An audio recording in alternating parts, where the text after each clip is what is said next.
हरिओम। मैंने मानुष जन्म तुझको हीरा दिया। भगवान कहते हैं अहम त्वाम सर्व पापेभ्यो मोक्षयिष्यामि मा शुचा।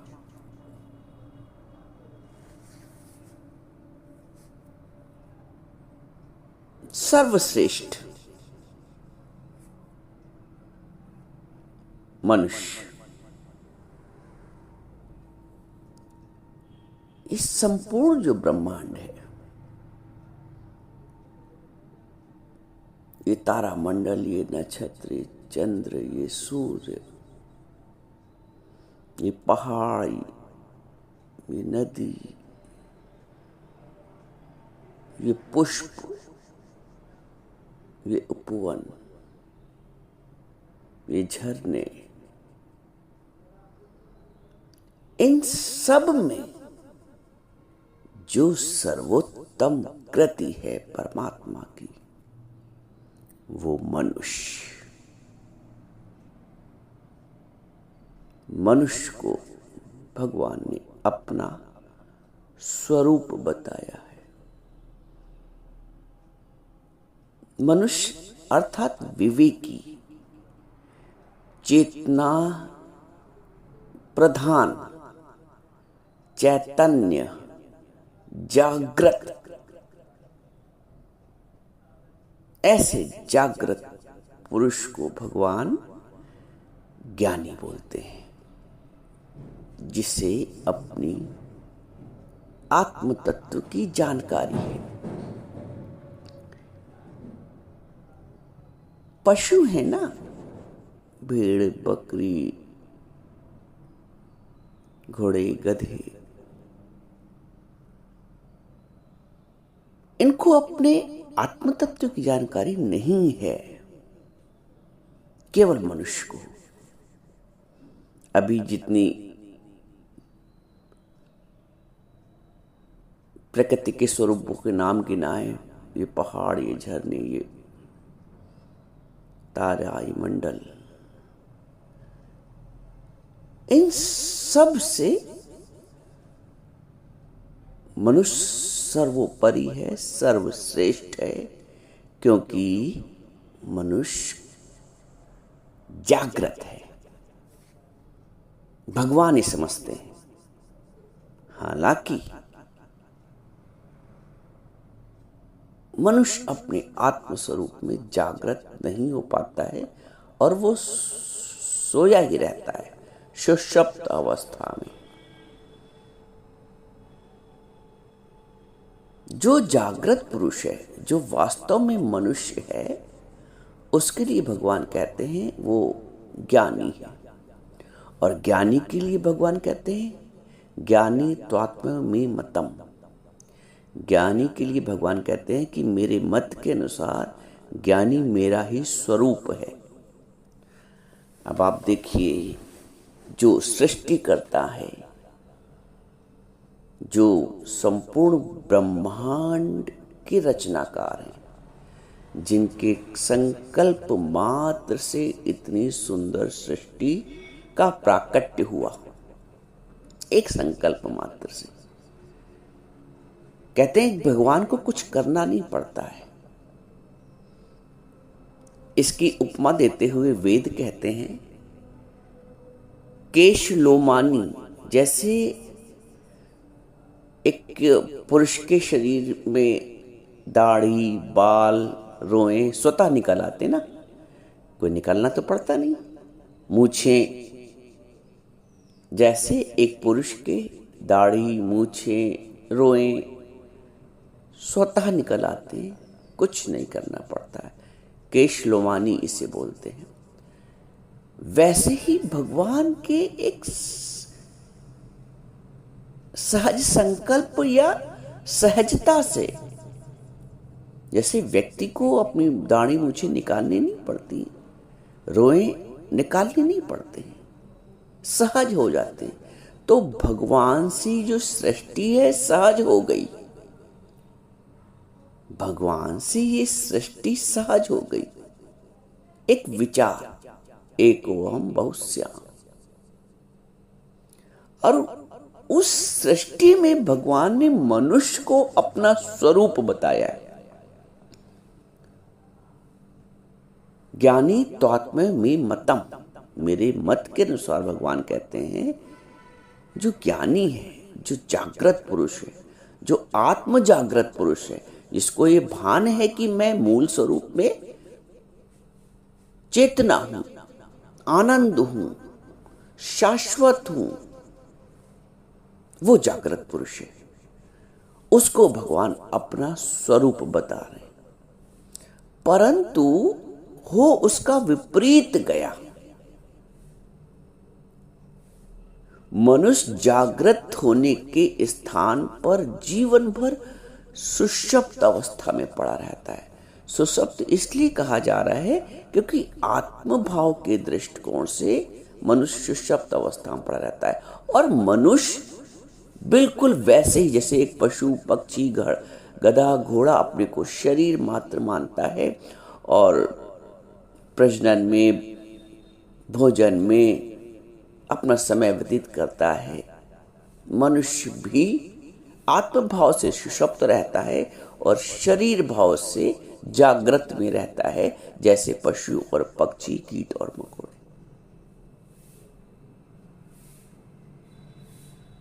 तब भगवान कहते हैं you are not suppose to,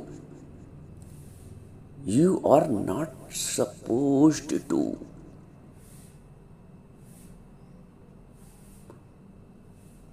मैंने मानुष जन्म तुमको हीरा दिया, नाम तू ना कमाए तो मैं क्या करूं। देने वाले ने दुनिया की हर चीज दी, पाने वाला ना पाए तो मैं क्या करूं। नाम कमाना है, नाम से तात्पर्य हरि का नाम, आत्म भाव जागृत करना है। ये जो बाहर का नाम जिसे तुम शरीर के नाम दिए रखे हो, ये नाम तो ना पहले था और ना इस शरीर के बाद ही रहेगा, तो नाम तो मिथ्या। इस नाम को नहीं कमाना है। और सारा जीवन मनुष्य इसी नाम के पीछे पड़ा रहता है। देखो विपरीत यहां पे क्या हो रहा है कि सारा जीवन मनुष्य इसी नाम को, इसकी प्रतिष्ठा हो, इसको सम्मान मिले, इसको मान मिले, इसको धन मिले, इसको यश मिले, इसको वैभव मिले। किसको? किस नाम को? जो नहीं टिकने वाला है, जो ना पहले था ना बाद में होगा, उस नाम को भगवान कहते हैं you are not suppose to. नाम कमाना है, नाम खुमारी नानक, उस नाम को जो तुम्हारा वास्तविक स्वरूप है, जो था, है और रहेगा। नानक होसी भी सच। नानक जी कहते हैं आदि सच, जुगादि सच, है भी सच, नानक होसी भी सच।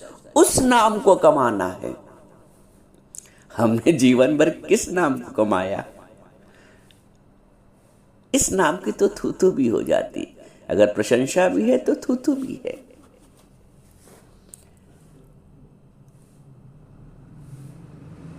जो नाम की कमाई, वास्तविक नाम की कमाई,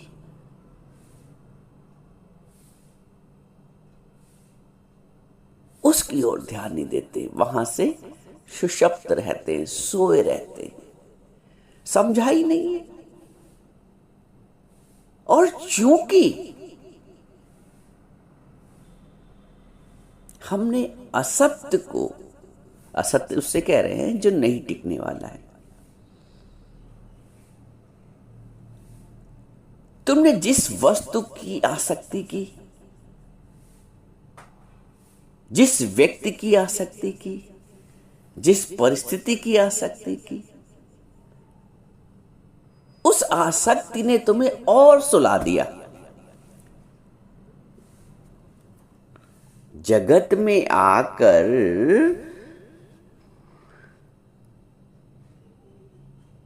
असत्य की आसक्ति से बंध गए। मान लीजिए मेरा किसी, देखिए आसक्ति को ऐसे कहते हैं जैसे हाथ में आप रेत नहीं होती, बालू जिसे बोलते हैं, रेत को पकड़ो मुट्ठी में दबाओ तो फिसल जाती है। जगत ऐसे ही है, जिस चीज पे तुम ज्यादा आसक्त होगे, जिस व्यक्ति पे, जिस वस्तु पे, वो तुम्हारे हाथ से फिसल जाएगी। जिन लोगों को अपने बेटे से या पुत्र से या संतान से अधिक आसक्ति होती है, हमने अक्सर देखा है, वहां अधिक अधिकार भी जन्म ले लेता है। अधिक आसक्ति से अधिक अधिकार जन्म ले लेता है। जितनी आसक्ति उतना अधिकार।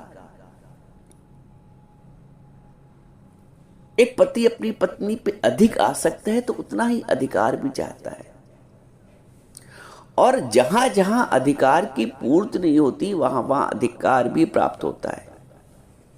मनुष्य अपने आप में अनुभव करता है।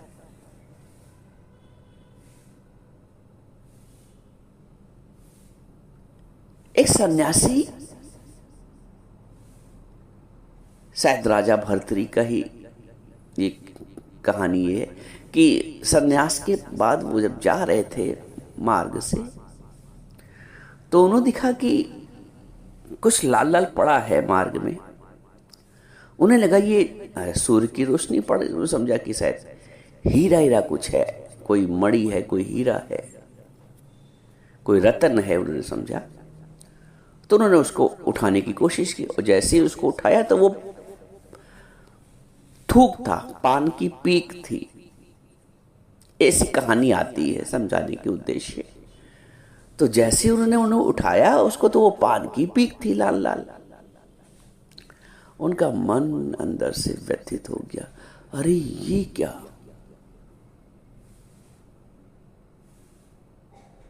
मनुष्य कुछ वैसा ही है, थोड़ा सा लिंक करिए। अब उन्होंने बाहर से संन्यास तो लिया, अंदर रतन के प्रति आसक्ति थी। ये लाल पड़ा है, हाँ उन्होंने समझा ये लाल पड़ा है, लाल रतन नहीं होता है। उसको उन्होंने उठाने की कोशिश, देखा तो वो थूक, लाल पीक। उन्होंने सोचा कि मैंने इतना संन्यास वैराग्य लिया और अभी भी रतन के प्रति मेरे अंदर महत्व है, आसक्ति है। और उस आसक्ति ने उनका हाथ थूक में भर दिया। अंदर से एकदम से धिक्कार प्राप्त हुआ। आसक्ति अधिकार को जन्म देती है और अधिकार फिर धिक्कार को जन्म देता है। मनुष्य ऐसे ही हर एक चीज पे आसक्त हो रहा है, जो कि उसका मूल स्वभाव नहीं है। मैंने मानुष जन्म तुमको हीरा दिया, स्वभाव तो बादशाही का है, स्वभाव तो भगवान ने अपने जैसा दिया, निरासक्त, निराशी निर्ममो भूत्वा।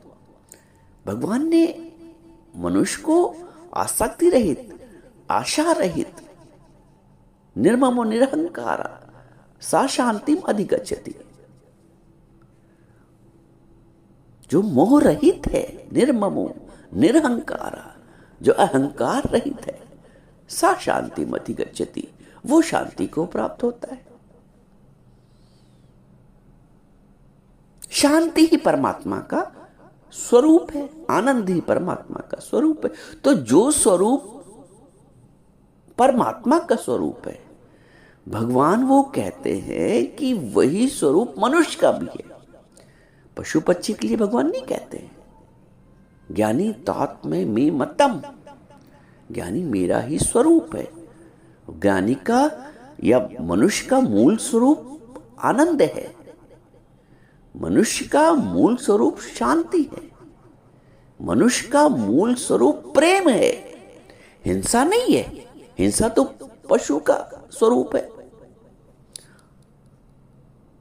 हिंसक प्रवृत्ति तो पशु की है, मनुष्य की थोड़ी है। मनुष्य का तो मूल स्वरूप प्रेम है, मनुष्य का मूल स्वरूप आनंद है।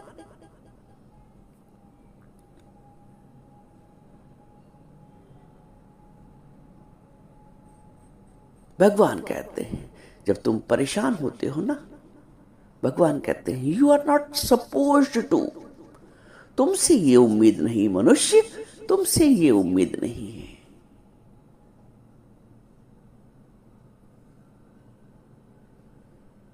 तुमने क्यों मिथ्या असत्य पे अधिकार रखा?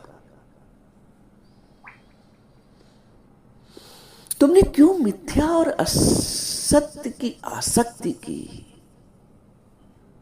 तुम्हारी आसक्ति ने अधिकार को जन्म दिया, तुम्हारे अधिकार ने धिक्कार को जन्म दिया, और तुम्हारे धिक्कार ने तुम्हारे दुख को जन्म दिया। इसीलिए सभी संत, विवेकानंद बोलते हैं कि अवेक ओ मैन अवेक, देखो जागृत होने को कह रहे हैं, अवेक ओ मैन अवेक। ज्ञान के अभाव में, वास्तविक ज्ञान के अभाव में, आत्मज्ञान के अभाव में सारे मनुष्य सोए पड़े हैं। जिन्हें तुम चलता फिरता काम करता देख रहे हो, वो आत्मभाव से सोए पड़े हैं।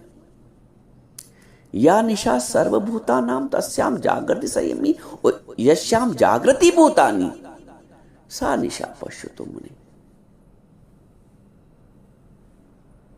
सब अज्ञान की नींद में सो रहे हैं। जिसको आत्मज्ञान नहीं प्राप्त है, जिसको अपने आत्म स्वरूप का बोध नहीं है, वो सोया मनुष्य, वो सोया हुआ मनुष्य के समान है। भले ही वो कितनी माया, कितना संपदा, कितना धन, कितना वैभव, कितना साम्राज्य इकट्ठा कर लिया है, भगवान कहते हैं वो सोया हुआ है। यस्याम जागृति भूतानि सा निशा पश्यतु मुनि।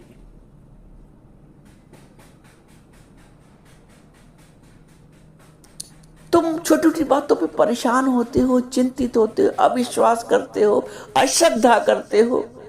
भगवान कहते हैं you are not supposed to, तुमसे ये आशा नहीं है मानव, तुमसे ये आशा नहीं है मानव। तुम जागृत पुरुष हो, तुम मेरा स्वरूप हो।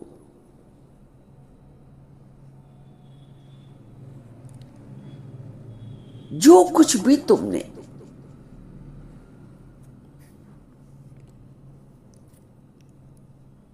जो कुछ भी तुम्हें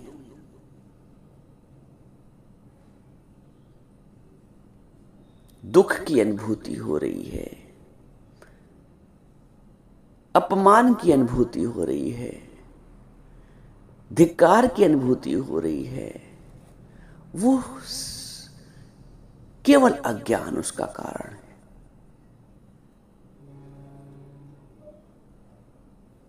केवल नींद उसका कारण है। जैसे स्वप्न में दुख की अनुभूति, भय की अनुभूति, शोक की अनुभूति, मान की अनुभूति, नींद ही कारण है। स्वप्न के दुख और सुख का कारण क्या है? नींद। वैसे ही जागृति में जो तुम्हारे दुख और सुख का कारण है, यह है नींद। देह भाव में सो रहे हो और आत्म भाव से जागृत नहीं हो। तुम्हारा एक उद्देश्य आत्म भाव में जागृत होना। भगवान कहते हैं as you know me so I am and so shall you be. इसे ही कहते हैं जानत तुम ही हुई जाई। ये इस चौपाई का वास्तविक अर्थ है। इसलिए जागो, भगवान की उम्मीदों पे खरा उतरो। जैसे एक संतान का ये कर्तव्य है, ये धर्म है कि अपने माता पिता की उम्मीदों पे खरा उतरे। हमको भी भगवान ने क्योंकि सर्वश्रेष्ठ बनाया है ना, बड़े उद्देश्य के लिए बनाया है ना, भगवान ने हमको पाला पोसा है। जैसे संतान को पालते पोसते हो ना, बड़े उद्देश्यों के लिए। तुम नहीं चाहते हो कि तुम्हारी संतान इधर उधर फंस जाए, छोटे मोटे कार्यों में लगे। एक बड़ा उद्देश्य उसके सामने रखते हो, एक बड़ा लक्ष्य रखते हो। भगवान ने भी एक बड़ा लक्ष्य रखा है। Know thyself and then you will know God. अपना मूल पहचान, समझ मन दर्शन, यही भगवान। ये बड़ा उद्देश्य है। इस उद्देश्य की प्राप्ति करो।